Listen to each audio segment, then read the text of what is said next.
இந்தியாவில் பல்வேறு மாநிலங்களில் ஆட்சியை பிடித்த பாஜகவால் தமிழகத்தில் திராவிட கட்சிகளின் துணை இல்லாமல் ஒரு இடத்தில் கூட வெற்றி பெற முடியாத நிலை உள்ளது.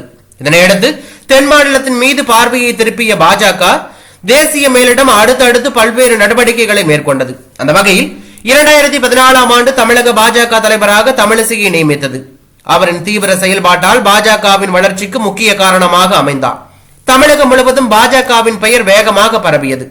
தமிழிசையின் தாமரை மலர்ந்தே தீரும் என்ற வசனம் பெரிய அளவில் வரவேற்பை பெற்றது. சுமார் 5 ஆண்டு காலம் தமிழக பாஜக தலைவராக இருந்த தமிழிசைக்கு நாடாளுமன்ற மற்றும் சட்டமன்ற தேர்தலில் போட்டியிட வாய்ப்பு கொடுக்கப்பட்டது. இருந்தபோதும் தேர்தலில் வெற்றி பெறாத நிலையில் ஆளுநர் பொறுப்பு வழங்கி அழகு பார்த்தது பாஜக. தெலுங்கானா மற்றும் புதுச்சேரி மாநில ஆளுநராக இருந்த தமிழிசை அரசியல் ஆர்வம் காரணமாக மீண்டும் அரசியல் களத்தில் இறங்கினார். நாடாளுமன்ற தேர்தலில் தென் சென்னை தொகுதியில் போட்டியிட்டு தோல்வியும் தழுவினார்.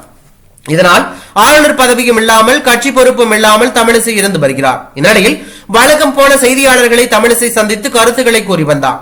இது பாஜக மாநில தலைவராக இருக்கும் அண்ணாமலைக்கு பிடிக்கவில்லை. தமிழிசைக்கு எதிராக பாஜக வார் ரூம் களத்தில் இறங்கி விமர்சிக்க தொடங்கியது. ஒரு கட்டத்தில் ஆத்திரம் அடைந்த தமிழிசை வார் ரூம் மீது நடவடிக்கை எடுக்கப்படும் என எச்சரிக்கை விடுத்தார். இதனால் அண்ணாமலை தமிழிசை மோதல் வெட்ட வெளிச்சமாக தெரிய வந்தது.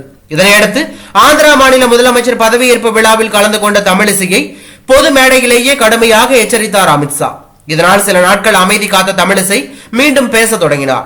அண்ணாமலை அதிமுக பொதுச் செயலாளரான எடப்பாடி பழனிசாமியை கடுமையாக விமர்சனம் செய்திருந்த நிலையில் தமிழிசை அறிவுரை வழங்கினார். அரசியல் கட்சி தலைவர்களுக்கு உரிய மரியாதை வழங்க வேண்டும் என எச்சரிக்கை விடுத்திருந்தார். இதற்கு பதிலடி கொடுத்த அண்ணாமலை எனது பேச்சை திரும்ப வாங்க முடியாது, இதில் சீனியர் ஜூனியர் என்ற பேச்சே இல்லை என கூறினார். அண்ணாமலை மீதான தமிழிசை பேச்சுக்கு பாஜகவின் ஆதரவாளர்கள் சமூக வலைதளத்தில் தமிழிசையை விமர்சனம் செய்து வருகிறார்கள்.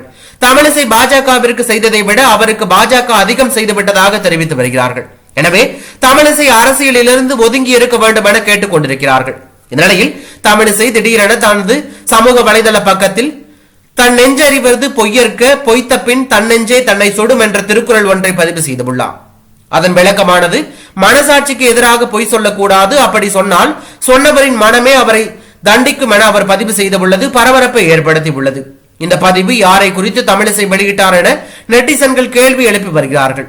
அதில் பெரும்பாலும் அண்ணாமலையை குறிவைத்து பதிவு செய்து வருவதாக தகவல் வெளியாகி அரசியல் வட்டாரத்தில் பெரும் பரபரப்பை ஏற்படுத்தி உள்ளது.